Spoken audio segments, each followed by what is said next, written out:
welcome to Delhi. It's a pleasure having you. Pleasure. You're looking really gorgeous today.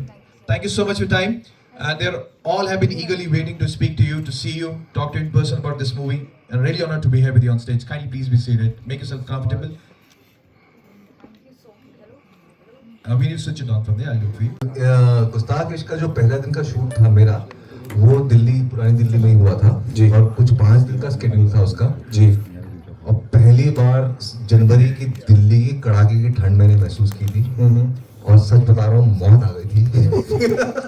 फिर मनीष मल्होत्रा के office से आया खतरनाक थर्मल्स अंदर तक जो गर्मी दे सके जी। उसके बाद सांस पे सांस आई और काम हुआ और इतने भारी भरकम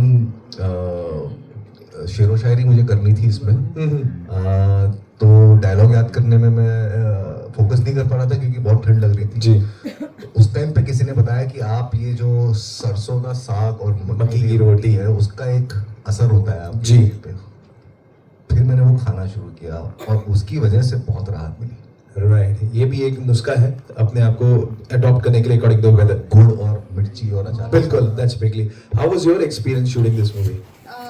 मेरा तो शूट दिल्ली में नहीं हुआ था, मेरा सीधा पंजाब में हुआ था। बट मैंने दंगल और सैम बहादुर जी। दोनों ठंड में शूट किया था। क्या बात है। और बिकॉज दंगल मेरी पहली फिल्म थी तो और फाइट सीक्वेंस हम कर रहे थे तो काफ़ी टफ था क्योंकि ठंड में फाइट करना, फिर ब्रेक लेना, फिर फाइट करना।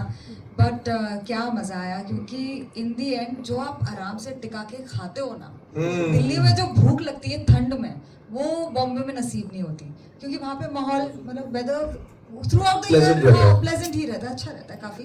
बट ये एक्सपीरियंस नहीं होता है कि गर्म कपड़े पहने या ज्यादा खाए और बुरा भी ना लगे। और चाय भी रस के पिएंगे ना, दिन की 1 कप या 3-4 कप चाय। अभी मैंने बैठ के पी लिया कुल्हड़ में। Okay. बड़ा मजा आया मुझे। बड़ा मजा आया। 5 इंटरव्यू किए और 4 कप चाय पी गई। हाँ, और मतलब एक में था कि माइक पकड़ना था, मैंने बोला यार चाय पीनी है, माइक डिसीजन नहीं ले पा रही थी तो मैंने ऐसे दोनों हाँ बोलिए। That was fuel to you this day. But मैं आपको बता दूं दिल्ली की सर्दी फिर शुरू हो चुकी है। 2 नवंबर इतनी ठंडी की ठंड शुरू हो चुकी है। फिर ठंड के मौके में यहाँ है दिल्ली में। बम्बई वालों के लिए ठंड है ये। राइट। अच्छा, आप लोग तो टी शर्ट्स में घूम रहे हो बट मैम कुछ तो बहुत ही अभी जुझारू है, अभी पता लगेगा सवालों से। लेकिन एक आखिरी सवाल before I open the mic to them. जब ये डायलॉग्स की आपने बात की, स्पेशली शेर और शायरी करी, that's a different genre all together. So वो एकदम डिफरेंट एरा में शूट हुआ है। कैसा प्रिपरेशन था आपका?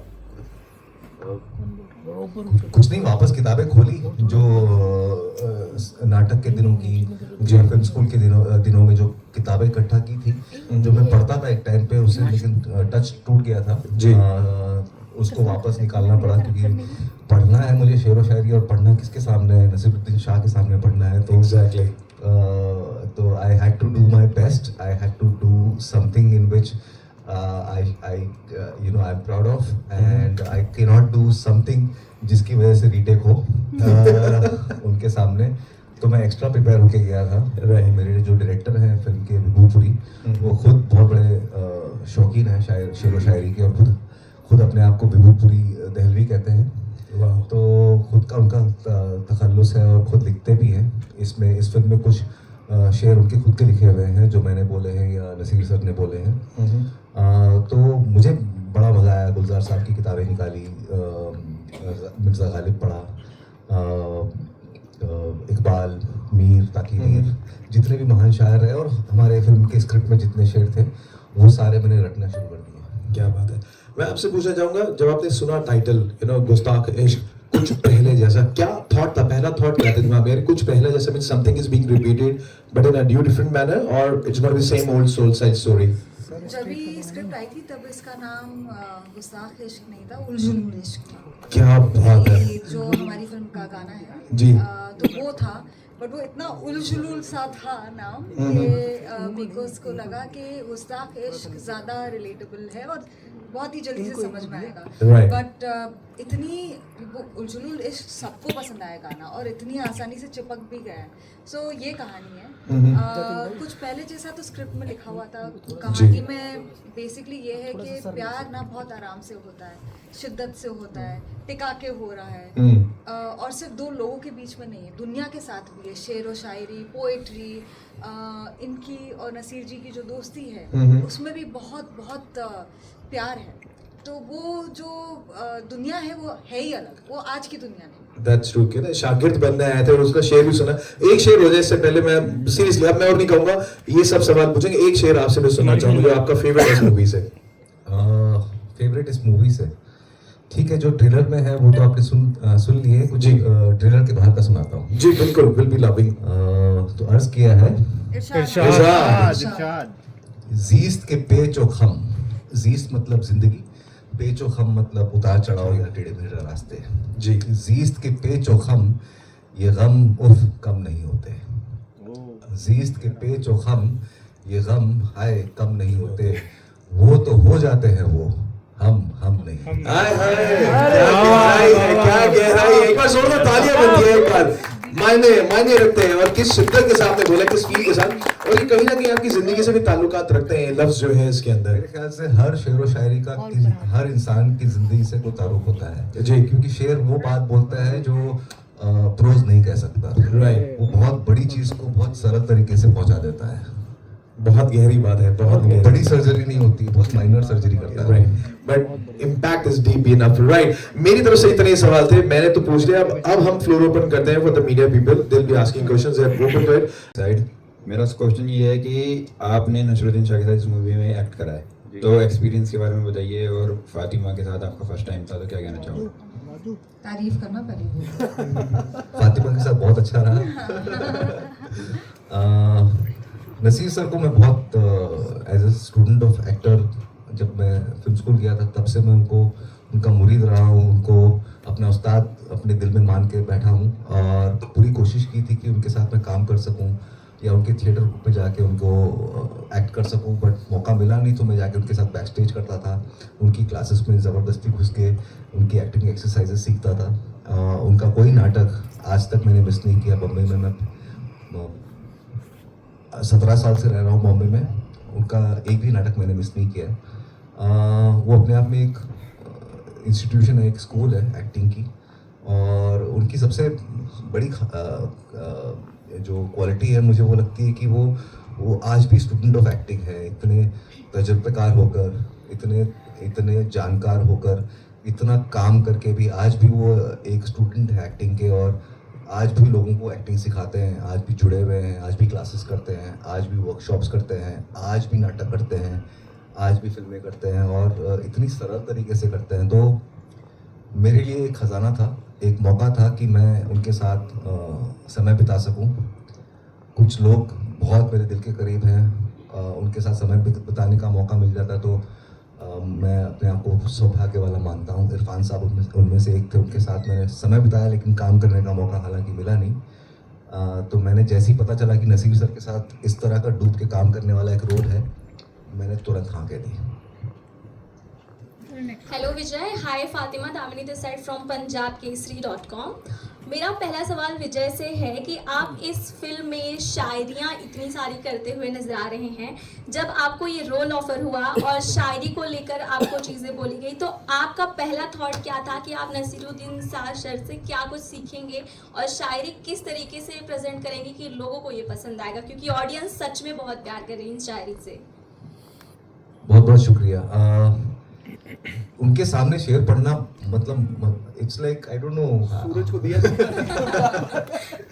हाँ मतलब थोड़ा औकात के बाहर वाली चीज़ मुझे लग रही थी, बहुत डर लग रहा था क्योंकि वो मिर्ज़ा गालिब है हमारे लिए ना। वो गुलजार साहब ने लिखा है, डायरेक्ट किया है, Naseer sir, young Naseer sir used to play Mirza Ghalib, और आज उसके बाद कितने तो शायर उन्होंने प्ले किए हैं। तो उनके सामने शेर पढ़ना मतलब थोड़ा सा it's like singing in front of A.R. Rahman. So it was a difficult task, but I am a very good student, so I learned very quickly and I had a great teacher in Nasir sir. Okay.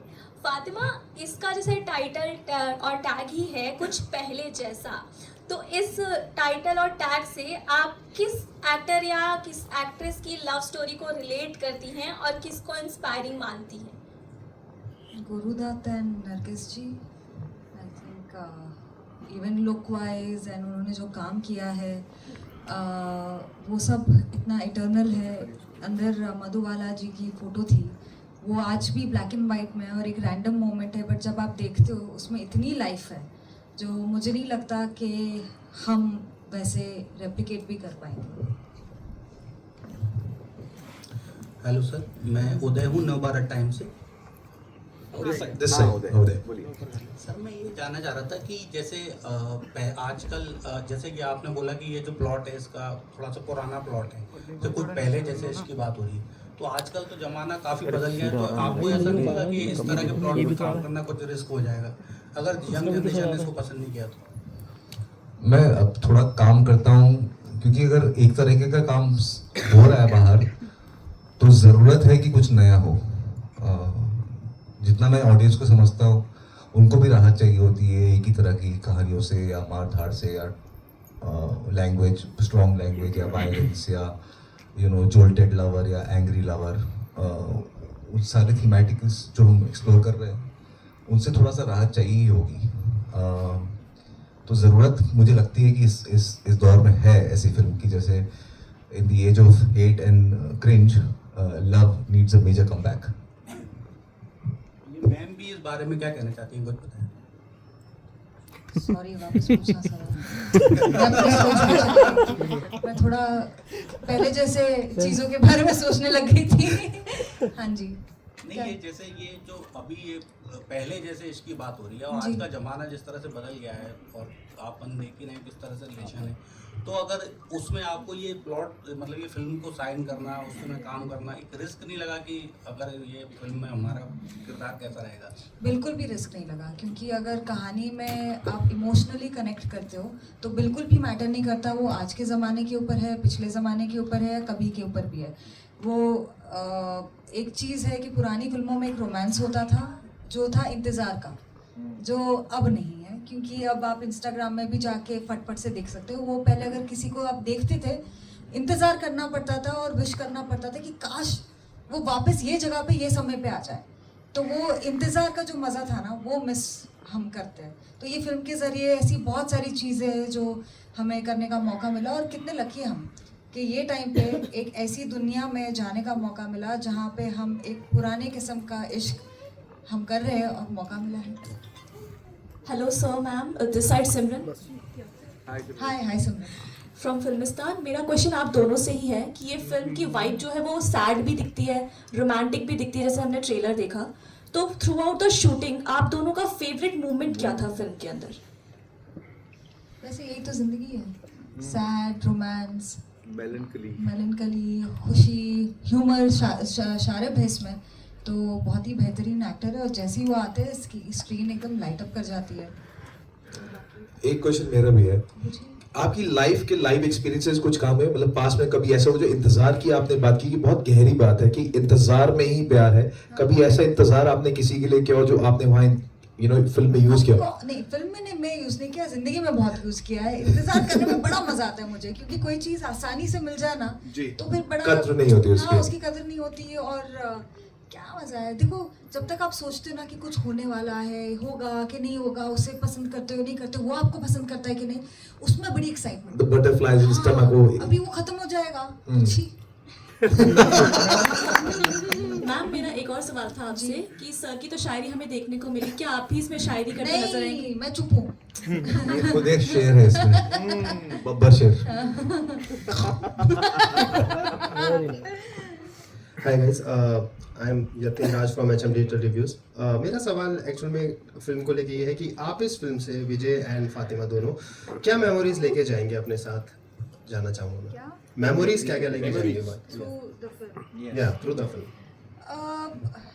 कि मुझे काम करने का मौका मिला नसीर जी के साथ, विजय, फिर ऐसे गाने लिखे गए मेरे किरदार के ऊपर, आप इस धूप में, लिखे गए गुलजार साहब से और विशाल जी ने कंपोज किया है.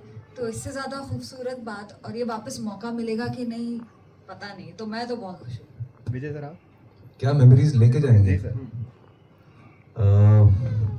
मेरे ख्याल से जो पिछले 1 महीने से मैं प्रमोट कर रहा हूँ उसमें मैं रोज सुबह उठता हूँ, मनीष मल्होत्रा के कपड़े पहनता हूँ, उनके मतलब रोज पहनता हूँ और अगले 1 महीने तक यही होने वाला है मेरे साथ। आज तक मेरे साथ ऐसा नहीं हुआ कि मैं इतना कुछ और नहीं अपने घर में घूम रहा हूँ। तो ये मैं सबसे बड़ी यादगार मेरे साथ रहेगी, हालांकि मजाक है।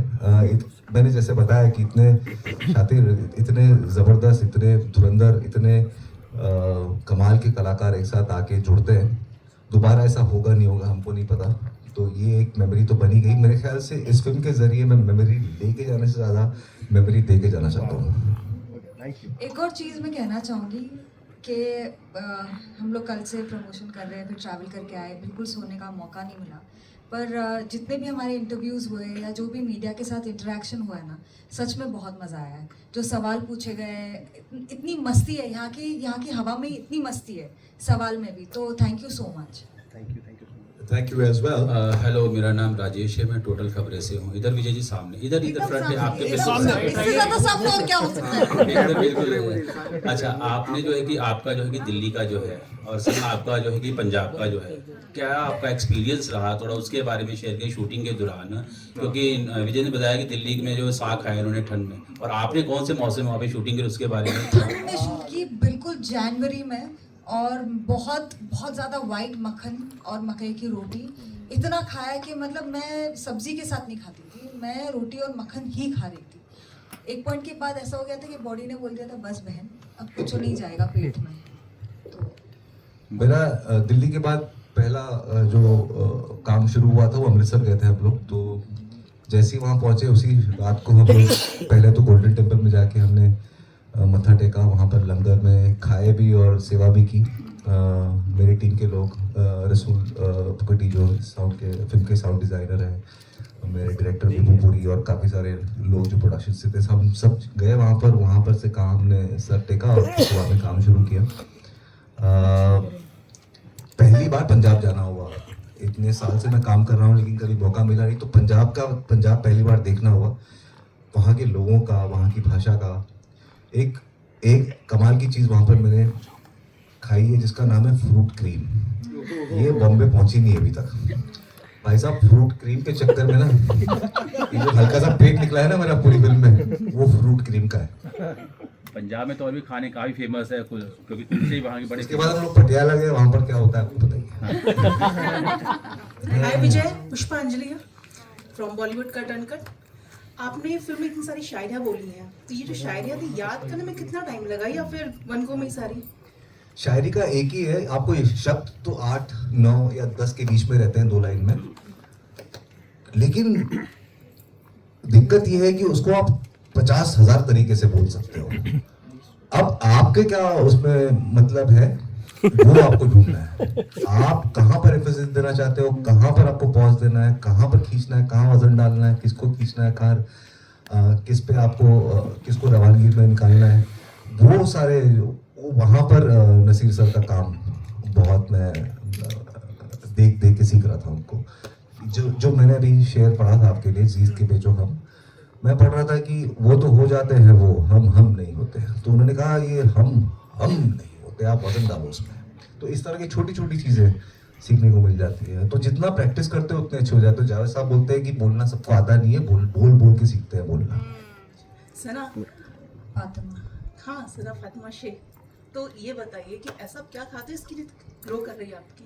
आप ऐसा क्या खाते हैं? मैं तो खा के 2 साल निकल आया। अरे आप बताइए। सफेद मक्खन, मलाई, मुझे घी और मलाई बहुत पसंद है। हाय विजय, hi Fatima, Rachna this side, Bollywood gossip से। गालिब की दिल्ली, गालिब मिर्ज़ा की आपने बताया जिस तरीके से, गालिब मिर्ज़ा गालिब की बात कर रही थी मैं, जैसे कि आपने बताया कि उनकी किताबें, उनके पन्ने आपने खूब पढ़ते हैं, है ना। आपकी फिल्म का जो नाम है वो है गुस्ताख इश्क। मुझे ये जानना है कि जब आपने शायरियाँ पढ़नी शुरू करी तो क्या कुछ ऐसा हुआ सेट पर कि कभी आपसे कोई गलत प्रोनाउंसिएशन हो गई होगी, तो उस पर आपने किस तरीके से उसको ठीक करने की कोशिश करी हो, या आपने सीखा हो अपने सीनियर से? कुछ नहीं, जैसे आपने भी बोला गुस्ताख इश्क, वो गलत है। उसका नाम है गुस्ताख इश्क, को एक्स्ट्रा नुक्ते लग जाते हैं शुरुआत में, जरूरत जहाँ पर नहीं है वहां पर भी लगा दिया आपने, तो उस तरह का होता था और हंसते थे, आगे बढ़ जाते थे। हर जगह थोड़ी नुक्ते होते हैं, कबर होती है, खबर होती है, खबर अलग अलग है, कबर अलग है, खबर अलग है। न्यूज़ वालों को बताना जरूरी है।